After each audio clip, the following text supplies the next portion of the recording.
बिस्मिल्लाहिर्रहमानिर्रहीम। अल्लाहुम्मा सल्ली अला सय्यदिना व मौलाना मोहम्मद व बारिक वसल्लम। अस्सलाम वालेकुम माय डियर स्टूडेंट्स, कैसे हैं आप सब लोग? उम्मीद है खैर आफियत से होंगे। एलोट्रॉपिक साइंस एकेडमी के चैनल पर आप सबको खुश आमदीद। डियर स्टूडेंट्स, जैसा कि आप सबको पता है कि हमारा फर्स्ट चैप्टर कंप्लीट हो गया है, तो उसके बाद जो लास्ट में एक्सरसाइज दी होती है आपकी बुक में, आज हम उसको हल करेंगे। Dear students, first of all हम एमसीक्यूज को देखते हैं। हमारा पहला एमसीक्यूज है, which branch of biology focus on study of structure and function of cell. तो इसके अंदर उन्होंने बायोलॉजी की ऐसी ब्रांच के बारे में पूछा है जिसके अंदर हम स्टडी करते हैं structure and function of cells को। प्यारे बच्चों, जब भी स्टूडेंट्स मोस्टली इस एमसीक्यूज को देखते हैं तो वो स्ट्रक्चर और फंक्शन के हवाले से देखते हैं और जल्दी से उसका आंसर फिजियोलॉजी लगा देते हैं। हालांकि structure and function of cells के बारे में पूछा गया है, तो सेल्स की हमने स्टडी को डिस्कस किया था। हमने कहा था कि सेल की स्टडी को कहा जाता है साइटोलॉजी, तो इसका करेक्ट आंसर होगा साइटोलॉजी। नेक्स्ट एमसीक्यूज है, the study of processes of heredity and variation in living organism known as ecology, genetics, anatomy और एम्ब्रियोलॉजी। डियर स्टूडेंट्स, जब हमने ब्रांचेस ऑफ बायोलॉजी के लेक्चर को डिस्कस किया था, उसके अंदर हमने डिटेल से बताया था कि जिसके अंदर हम हेरिडिटी, वेरिएशन यानी इनहेरिटेंस, विरासत के बारे में बात करेंगे लिविंग ऑर्गेनिज्म की। तो उस ब्रांच ऑफ बायोलॉजी में हम किसकी बात कर रहे होंगे? जेनेटिक्स की। तो यहाँ करेक्ट आंसर क्या होगा? जेनेटिक्स। थर्ड ऑप्शन है,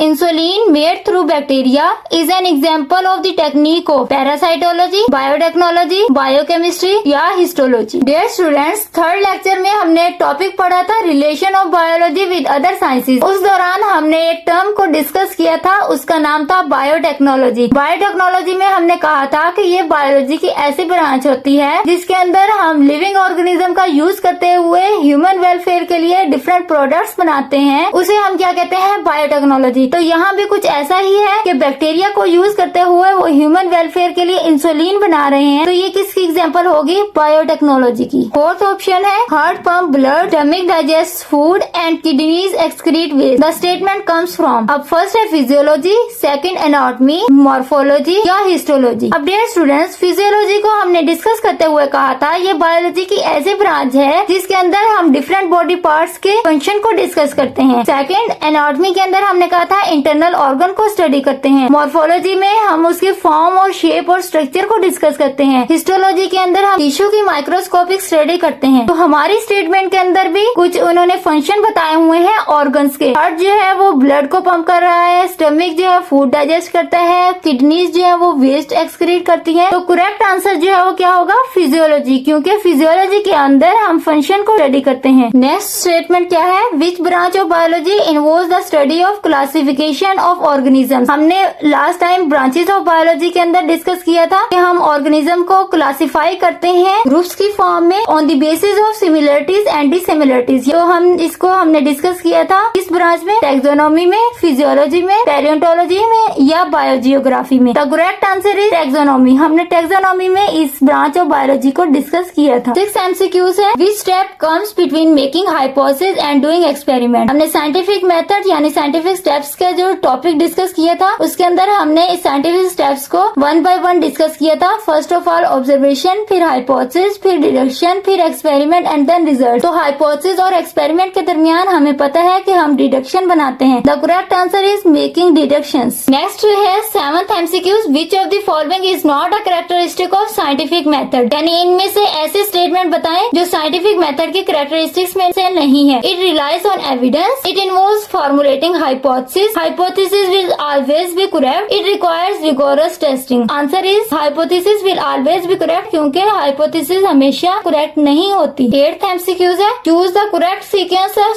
steps of scientific method. Scientific method के स्टेप्स का सीक्वेंस बताएं। फर्स्ट है ऑब्जर्वेशन, हाइपोथेसिस, डिडक्शन और एक्सपेरिमेंट। ऑब्जर्वेशन, हाइपोथेसिस, लॉ और theory. Hypothesis, observation, deduction, experiment या लॉ, थ्योरी, डिडक्शन और ऑब्जर्वेशन। रिमेम्बर करें अपने लास्ट टॉपिक को हमने बात की थी जब साइंटिफिक स्टेप्स की, तो उसमें हमने सीक्वेंस क्या रखा था? फर्स्ट हम ऑब्जर्वेशन करते हैं, फिर हाइपोथेसिस बनाते हैं, फिर डिडक्शन बनाते हैं एंड देन लास्ट में हम उसको एक्सपेरिमेंट करते हैं। नाइन्थ एमसीक्यूज है हमारे पास, people who slept near smoky fire had less chance to suffer from malaria, why. हमने लास्ट लेक्चर के अंदर डिस्कस किया था। एफ.ए. किंग एक साइंटिस्ट था, उसने ऑब्जर्वेशन दी थी। उन 3 ऑब्जर्वेशन में से लास्ट ऑब्जर्वेशन ये थी कि ऐसे लोग जो कि स्मोकी फायर के नजदीक एलर्जिक्स होते हैं उनको मलेरिया होने का लेस चांस होता है। तो उन्होंने कहा ऐसा क्यों है? Smoke kills plasmodium in their blood, fire increase temperature and plasmodium are killed in the air, या mosquitoes can not tolerate smoke and are repelled, या smoke kills plasmodium present in mosquitoes. तो dear students, correct answer is mosquitoes can not tolerate smoke and are repelled, because क्योंकि mosquitoes जो है वो smoke जो है धुआं उसको बर्दाश्त नहीं कर सकते और वो वहाँ से दूर चले जाते हैं। लास्ट एमसीक्यूज है, MCQs number 10। Experiments are very important in scientific method because are researcher always get correct result, disprove many hypothesis and get some hypothesis prove, is sure that he will prove the hypothesis, या get a chance to work in the laboratory. अब dear students, इसके अंदर उन्होंने पूछा हुआ है कि scientific method के अंदर जो एक्सपेरिमेंट बहुत इंपॉर्टेंट क्यों है। हमने जब लास्ट टाइम डिस्कस किया था, हमने कहा था साइंटिफिक मेथड के अंदर एक्सपेरिमेंट बहुत बेसिक और इम्पोर्टेंट स्टेप है। हमने टॉपिक के अंदर बात पढ़ी थी कि क्योंकि एक्सपेरिमेंट्स के अंदर रिसर्चर्स जो हैं वो बहुत सारी हाइपोथेसिस को डिस्प्रूव भी कर देते हैं और उनमें से कुछ हाइपोथेसिस को प्रूव भी कर लेते हैं। तो करेक्ट आंसर क्या बनेगा? Disprove many hypothesis and get some hypothesis prove. चलिए जी स्टूडेंट्स, अब हमारे एमसीक्यूज जो है वो कंप्लीट हो गए। अब हम अपने शॉर्ट आंसर्स की तरफ आते हैं। हमारा फर्स्ट क्वेश्चन है, define the following branches of biology. First उसने जेनेटिक्स का पूछा हुआ है, देन एनाटॉमी का, पैलियोंटोलॉजी, मेरीन बायोलॉजी एंड पैथोलॉजी। इनके बारे में हमने डिटेल से पढ़ा था। हमने जेनेटिक्स में कहा था कि study of transfer of characteristic from parent to offspring, यानी पेरेंट्स से ऑफस्प्रिंग की तरफ जो कैरेक्टरिस्टिक्स ट्रांसफर होते हैं उसे हम किस में स्टडी करते हैं? जेनेटिक्स में स्टडी करते हैं। या जीन्स की सिंपल स्टडी जो है वो क्या कहलाती है? Genetics. Second term dear students उन्होंने पूछी हुई एनाटॉमी, और एनाटॉमी में हमने क्या डिस्कस किया था? Internal physical structure of living organisms, यानी लिविंग ऑर्गेनिज्म का इंटरनल फिजिकल स्ट्रक्चर को हम जो स्टडी करते हैं वो बायोलॉजी की किस ब्रांच में करते हैं? एनाटॉमी में। थर्ड टर्म है डियर स्टूडेंट्स पैलियोंटोलॉजी। पैलियोंटोलॉजी में हमने कहा था फॉसिल्स की जो स्टडी होती है, एंशिएंट क्रिएचर की स्टडी को हम क्या कहते हैं? पैलियोंटोलॉजी। नेक्स्ट टर्म है मेरीन बायोलॉजी। मेरीन बायोलॉजी में हमने स्टडी किया था study of life in ocean, यानी ओशन के अंदर, सी के अंदर मौजूद जितनी भी लाइफ है उसको हम किस में स्टडी करते हैं? मेरीन बायोलॉजी के अंदर। लास्ट टर्म है पैथोलॉजी। पैथोलॉजी डियर स्टूडेंट्स एक ऐसी टर्म है जिसके अंदर हम डिजीज, किसी भी डिजीज को स्टडी करते हैं, उस डिजीज के काजेस और उसके इफेक्ट्स को भी साथ ही स्टडी करते हैं। ये टर्म क्या कहलाती है? पैथोलॉजी। अब डियर स्टूडेंट्स सेकंड क्वेश्चन के अंदर उन्होंने आपको एक पूरी डेफिनेशन दे दी है एक ब्रांच ऑफ बायोलॉजी की, और उसके अंदर उन्होंने उस बायोलॉजी की ब्रांच का नाम पूछा है। Which branch of biology involves the study of development of organism from fertilization to birth और हैचिंग। तो आंसर क्या होगा?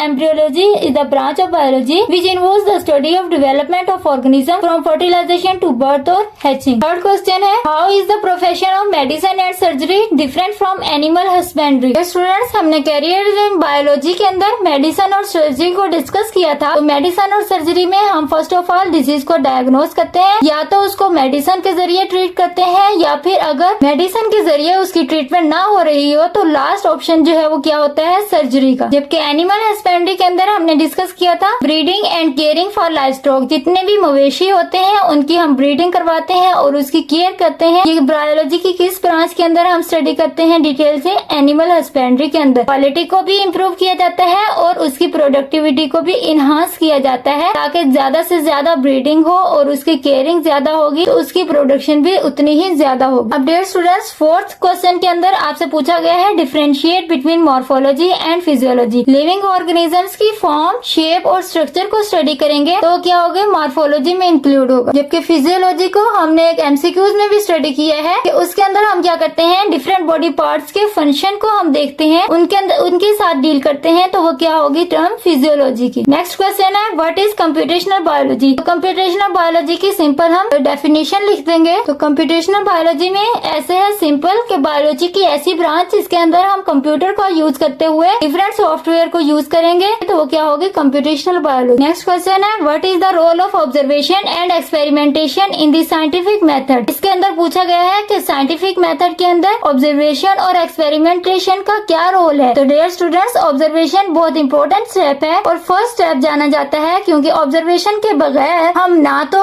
अपने साइंटिफिक स्टेप्स को कंप्लीट कर सकेंगे, यानी ना तो हाइपोथेसिस बना सकेंगे और ना ही उसके बगैर एक्सपेरिमेंट कर सकेंगे। ऑब्जर्वेशन जरूरी है। इसके अलावा डियर स्टूडेंट्स अब एक्सपेरिमेंटेशन का क्या रोल है, यानी इसकी इंपॉर्टेंस क्या है। अगर हम एक्सपेरिमेंट नहीं करेंगे तो हमें कैसे पता चलेगा कि हमारा हाइपोथेसिस प्रूव किया गया है या डिसप्रूव है, यानी उसके उसके हाइपोथेसिस को सही साबित करने के लिए लाजिम है कि एक्सपेरिमेंट किया जाए। अब डियर स्टूडेंट्स, डिटेल्ड क्वेश्चन की बारी आती है। Link the study of biology with that of physics, chemistry, statistics, geography, economics and computer science. तो हमने लेक्चर नंबर 3 में हमने डिस्कस किया था relation of biology with other sciences. तो ये वही क्वेश्चन है। नेक्स्ट क्वेश्चन है explain how the study of biology can lead to different professional studies. तो इसके अंदर कैरियर्स इन बायोलॉजी को डिस्कस करेंगे हम। थर्ड क्वेश्चन है science is a collaborative field in which scientist work together to share the knowledge, prove this statement by giving examples. Discuss किया था इस टॉपिक को, science is a collaborative field. उसके अंदर हमने डिफरेंट एग्जांपल्स के साथ इस स्टेटमेंट को प्रूव किया था कि science as a collaborative field कैसे है। नेक्स्ट क्वेश्चन है how a hypothesis is converted to theory, law and principle. Dear students, lecture number 9 के अंदर हमने थ्योरी, लॉ और प्रिंसिपल को डिस्कस किया था। डियर स्टूडेंट्स, हमने लेक्चर नंबर 9 के अंदर थ्योरी, लॉ और प्रिंसिपल को डिस्कस किया था। इसमें हमने कहा था if hypothesis proved again and again by experiment the original hypothesis become theory. अगर हाइपोथेसिस बार बार एक्सपेरिमेंट के जरिए प्रूव कर दिया जाए तो ओरिजिनल हाइपोथेसिस क्या बन जाती है? थ्योरी। देन हमने बात की थी लॉ या प्रिंसिपल की। उसमें हमने कहा था if a theory is proved again and again by experiment it become law या प्रिंसिपल। अगर थ्योरी बार बार अगेन एंड अगेन प्रूव कर दी जाए एक्सपेरिमेंट्स के जरिए तो वो क्या बन जाते हैं? लॉ या प्रिंसिपल। अब नेक्स्ट क्वेश्चन है dear students, what are the basic steps a scientist adopt in order to solve a scientific problem. यानी कि साइंटिफिक प्रॉब्लम को सॉल्व करने के लिए साइंटिस्ट कौन से बेसिक स्टेप्स को अडॉप्ट करते हैं। तो हमने साइंटिफिक स्टेप्स को डिस्कस किया था लेक्चर नंबर 8 और 9 में कंप्लीट डिस्कस किया था। क्वेश्चन है dear students, describe the work of different scientist in discovering the cause of malaria. अब डियर स्टूडेंट्स, इसके अंदर पूछा गया है डिफरेंट साइंटिस्ट का वर्क इन डिस्कवरिंग मलेरिया के काज में। तो लेवरन एक साइंटिस्ट था जिसके बारे में हमने लेक्चर नंबर 10 के अंदर स्टडी किया था। उसके हवाले से आपने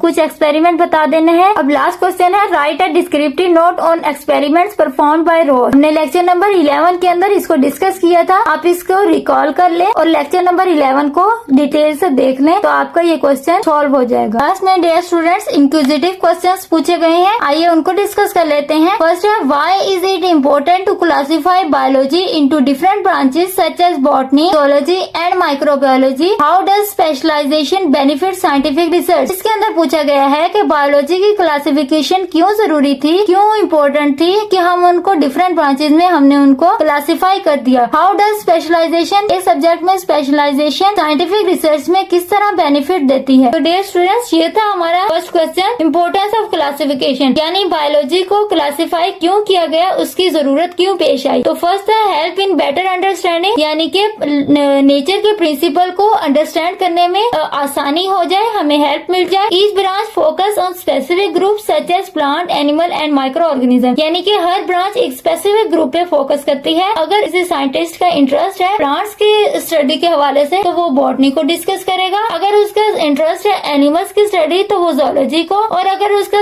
इंटरेस्ट है माइक्रो ऑर्गेनिज्म की स्टडी का वो माइक्रो बायोलॉजी को स्टडी करेगा। सेकंड पार्ट था बेनिफिट्स ऑफ स्पेशलाइजेशन, यानी स्पेशलाइजेशन के बेनिफिट्स क्या हैं। Allow scientist to gain deep knowledge in one area, यानी कि किसी मखसूस एरिया के अंदर नॉलेज को डीपली वो गेन कर सकते हैं और उसको स्टडी कर सकते हैं। Lead to more accurate and focused research, focused research को एक्यूरेट कर सके, मोर एक्यूरेट उसे लर्न कर सके और उसे लीड कर सके। अब डियर स्टूडेंट्स, सेकंड क्वेश्चन है साइंटिफिक मेथड के हवाले से, how can a scientist apply the scientific method to confirm an observation that a certain plant species grow more quickly in shady places than in direct sunlight. Question number 2 के अंदर observation दी गई थी a plant grows faster in shade than in sunlight. तो dear students, observation के अंदर scientist ने observe किया जो प्लांट है वो शेडी एरिया यानी सायादार जगह पर ज्यादा तेजी से ग्रो कर रहा है देन इन डायरेक्ट सनलाइट। तो हमने ऑब्जर्वेशन के मुताबिक अपने हाइपोथेसिस बनाई कि शेडी एरियाज यानी सायादार जगहों पर प्लांट जो है वो जल्दी ग्रो करते हैं। अब इस हाइपोथेसिस की बिना पर हम डिडक्शन बनाएंगे इफ और देन पैटर्न के हवाले से। इफ हाइपोथेसिस इज करेक्ट, अगर हमारी हाइपोथेसिस करेक्ट है then plant grow in shade will show more height than in sunlight. तो प्लांट्स जो है वो शेडी एरियाज पे ग्रो कर रहे होंगे वो अपनी ज्यादा हाइट जो है वो शो करेंगे देन दोस्त जो कि डायरेक्ट सनलाइट में होंगे। अब डियर स्टूडेंट्स, हाइपोथेसिस को देखते हुए साइंटिस्ट एक्सपेरिमेंट करेंगे तो 2 प्लांट्स लेंगे, उनमें से